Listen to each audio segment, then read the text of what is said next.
Hi and welcome to the Wealth Course. So today we're supposed to be on Principle 3, but a lot of you have been doing the Confronting Money um, exercise or technique, and it's been it's been rough, right? I know that it's been very real, and at the same time, it's been um, some of you got angry. And I know I got angry when I first did that because I'm just like, okay, wait a minute, absolutely, like what's going on, and especially us seeing that manifesting money has been something that everybody is talking about. Everybody wants to get their hands on prosperity because we live in a world that you need cash in order to survive. You need it to not only pay all your bills, but you need it to feed yourself and your family. So, in that kind of journey, you tend to lose your power to money. You tend to give money authority over your life instead of the other way around. So, how do you take your power back? So, in the first exercise that we did, we wrote a letter confronting money. That's how you take your power back. You literally tell money, you express to money all the ways that that relationship did not work. That money's a boss. You know, people tell you you work for money. And I talked about this in the video that I shared on YouTube. You go to work and you work for money. But the truth is, the most valuable aspect, the most valuable source that we have in this physical reality is not money, it's time. Your time is the most valuable anything because it's what we have less of. Because you can make a gazillion dollars, but you cannot make extra time. This is not that sci-fi movie with Leonardo DiCaprio.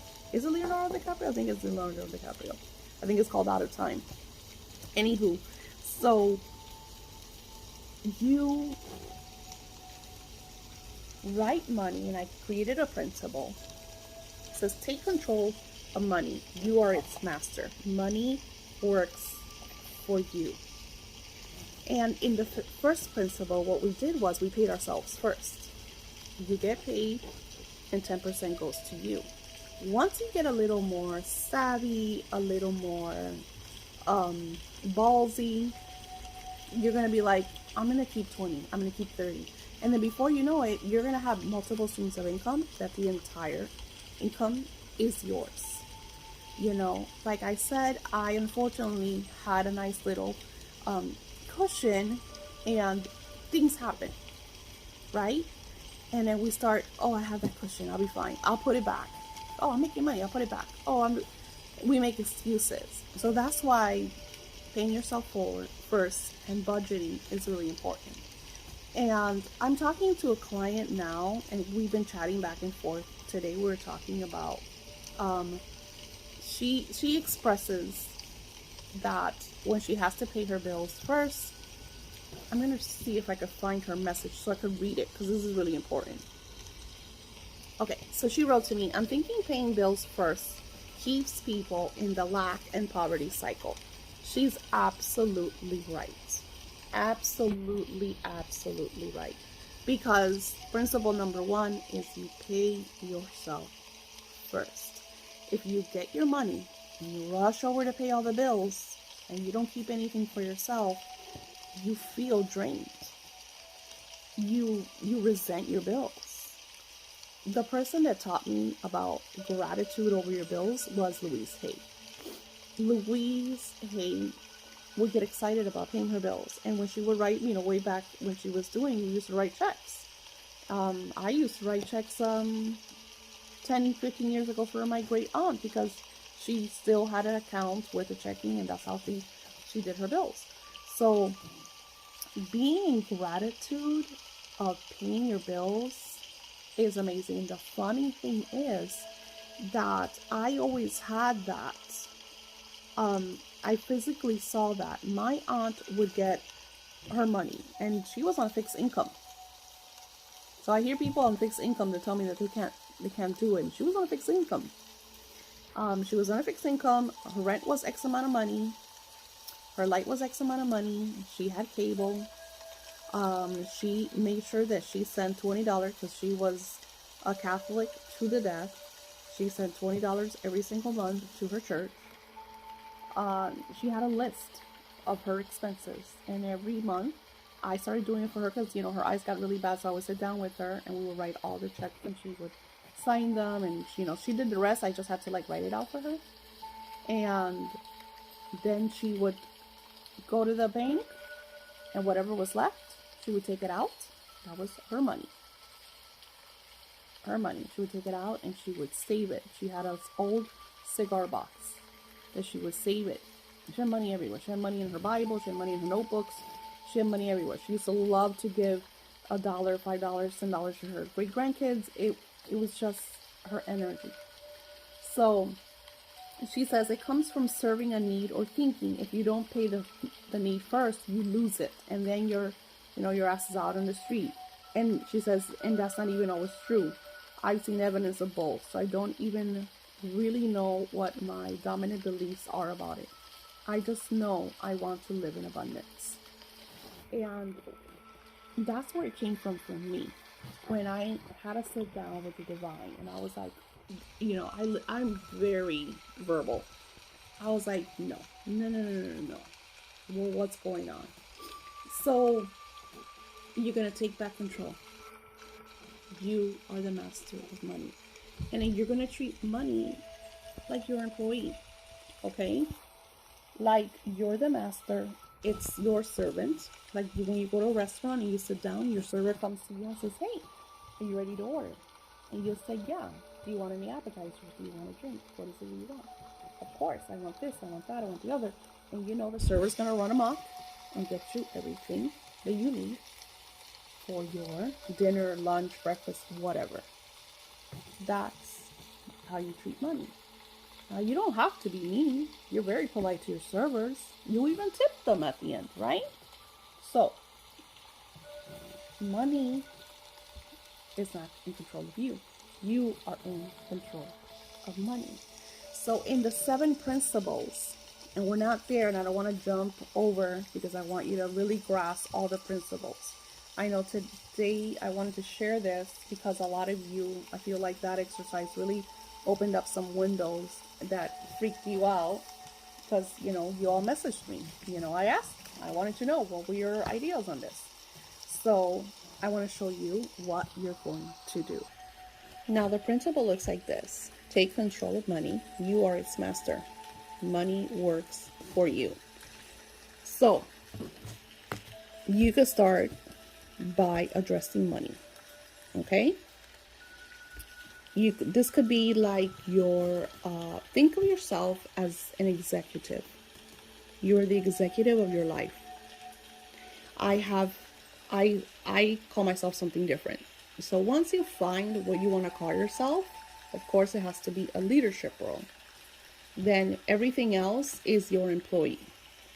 Okay? And you address them in that manner. And then they work for you. Okay? So I will say we're going into the month of April. So I will say April 2023. Money,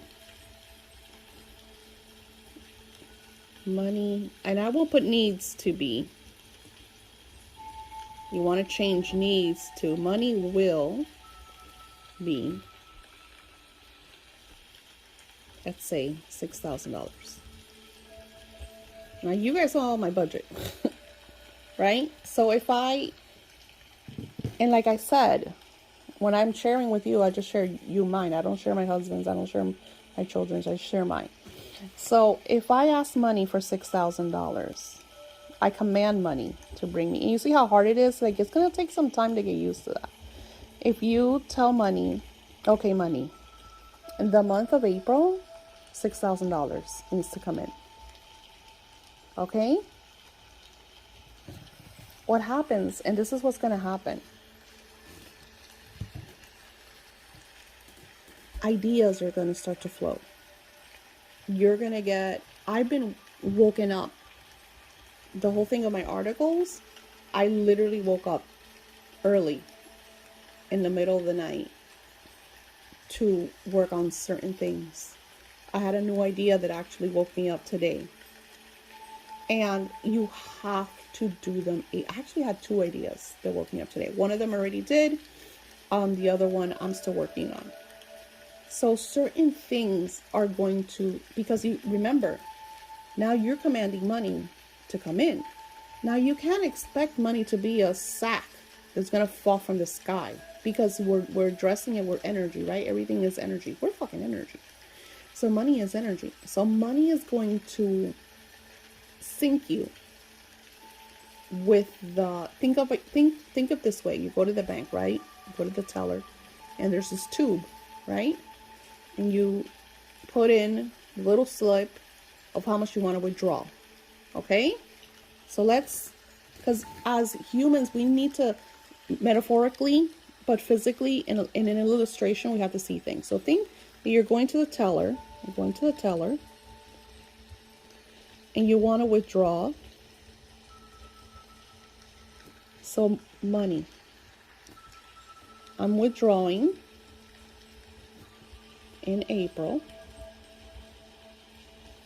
2023 $6,000. Okay? And then you could go, I stopped writing dates because something that really messes my faith and belief up is when I say, hey, I want those $6,000 by, let's say, April 10th or 15th, and the $6,000 are not there. You don't understand. Like, that really pinches my nerves. So what I've been doing is, instead of just focusing, so there's a time lapse in manifestations.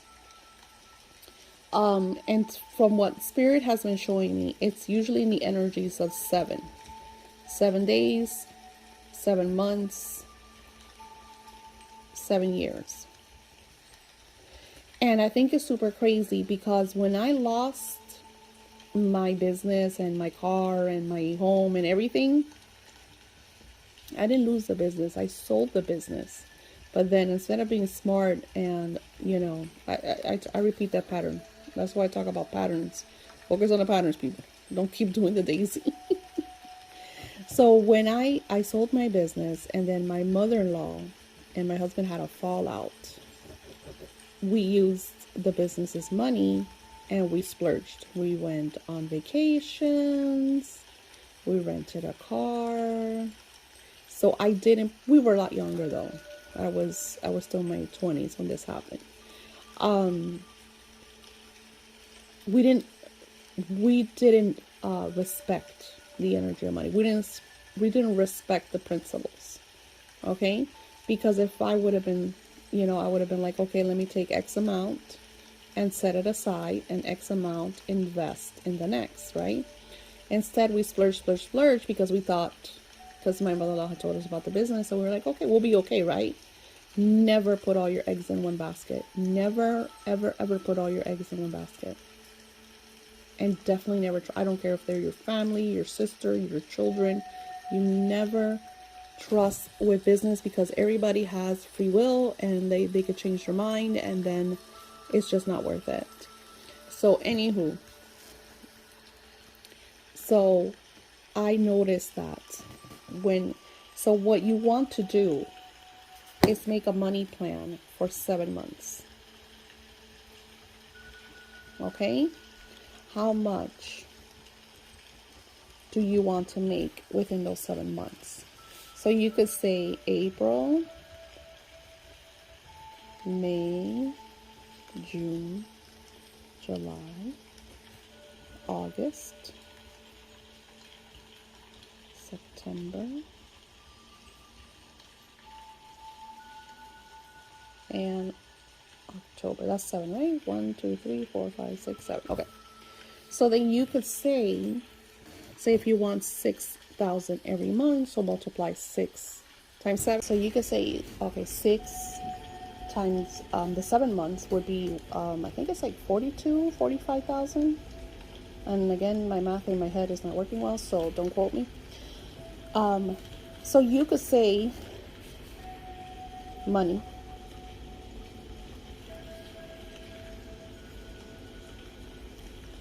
$42,000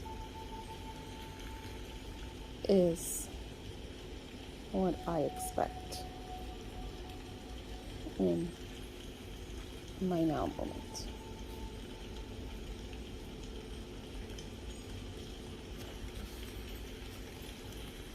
Or better, or more.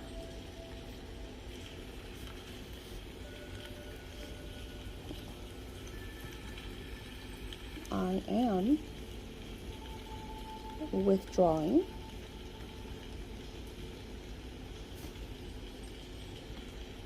$42,000 from the bank of divine infinite.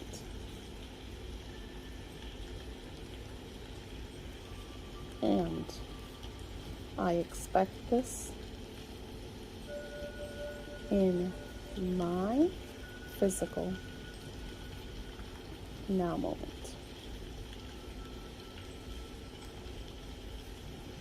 And it was so. Now, of course, I was very soft spoken. When I do this, it's not soft spoken. I'm like, okay, I'm sitting down. This is all done energetically. I'm sitting in, just like when I took you guys on the executive, an executive room with the power of two. You do the same thing. Think you're walking into the divine infinite bank of prosperity, and you're making a withdrawal. Do you see what everything looks like? Okay, because everything is energy, and when you really assume the vibration of commanding your wealth, you are in control. And this is what sets us, the ones that don't have the millions of dollars, from the ones that do. Because the ones that are, it's so much easier. When I was making lots of money, and it happens to me every single time. This is why I just get so pissed at myself. When I get back on that horse, right? Because you're going to get on it. I guarantee that you'll get on it. You're going to get on that horse and you're going to start making money. It is very important that you do not complain about anything. Every dollar that comes in, you're grateful. Every which way that it comes in, you're grateful. If something is overworking and overwhelming you, change it. But do not complain about it. And that's my problem, that I'm a bit of a complainer. So when things become overwhelming, I will start complaining about it. So what happens is I'm turning off that flood of money. I'm turning off. And it could be anything. Anything that you complain about, when it's coming in, it's like you're pushing against it, and eventually it turns off. It's causing, like a block. You're building a block. You're building a barrier. So you're sitting in the divine infinite bank, and you are withdrawing whatever amount it is that you're going to withdraw for the next 7 months. And you think about it, $42,000 is not a lot of money. Think about it. There's people, I made 95 or more. I think it was 110. I'm not sure. In 2021, something like that. And that's not counting my husband's. So it seems like a lot because you're not getting it at one sum. That's why when I saw that amount, I was like, holy shit, I made a lot of money this year. So it seems like a lot, but when you're breaking it into $6,000, $7,000, $11,000, $12,000 months, it's, of course, it's smaller, right? It trickles. So this is why it is really important that these 7 principles, you follow them. Because what they're going to do is they're getting you ready to become the SFO of your life. Because we need to play the cards right. And I tell you this from a very personal standpoint because I come across all this money all the time, and then I always end up giving it away or not, not doing it right. The positive thing that I did last time was that I did invest in gold and silver, and that is all there. So I'm, I'm okay with that. So, because one of the things that COVID taught me was, you go into 6 months or whatever time that we were like no help, and it's scary. So you need to have some kind of cushion, some kind of plan for God forbid something crazy happens. What do you tap into? You know? So it's not thinking not only about, oh, I need to pay the rent today, I need to pay the utility today. It's like I need to pay the utility for the next 6 months, 7, and everything else. Like you got to make a plan for that. So the 7 principles are going to put you in a place where you are in control of money. And that's why principle 1 is so important, because you're telling money 10, 15, 20% is mine. I'm going to put you away. And then money, that little stack, is going to magnetize and attract more. So then when you say $42,000, I demand that you enter my life in my physical moment at this very moment, right now.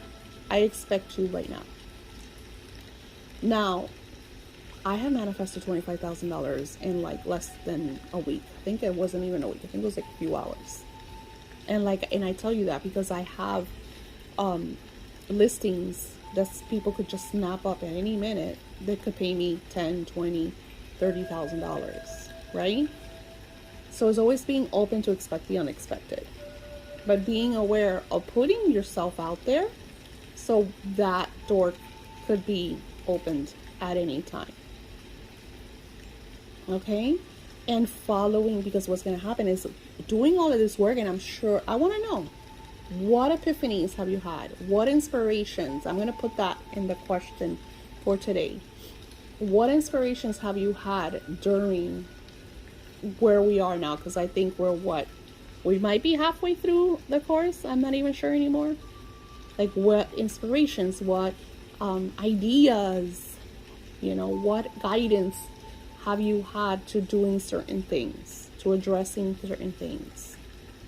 Because like I said, with me, today I had 2 and 1 that I had the other day, and I worked on all 3 because I still have to do the astrology, because as I'm doing this, astrological things are happening. Yes, this is evergreen. This is a course that I'm creating and I'm going to keep selling through the time.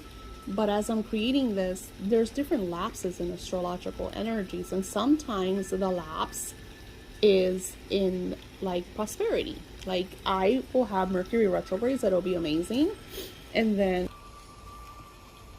I will have like, I don't know, Venus energy that won't be so great, So it's like we go through different like energetic lapses of sometimes prosperity is not coming because of this, even though that this is supposed to be, if my predictions are right, 2023 is supposed to be an extremely prosperous year. And Spirit told me that the mark was March. So from what they said, the full moon, the pink full moon on the 6th should take all the residue. So I'm hoping that they're right. Let's see what happens.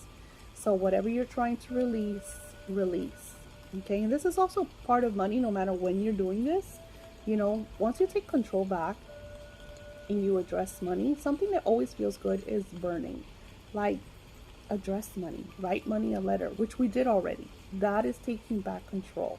If you need to do it again, if things start up, if you're upset at money, think about as an employer, if you have an employee that is not doing the work and you have to address them, what would you tell them?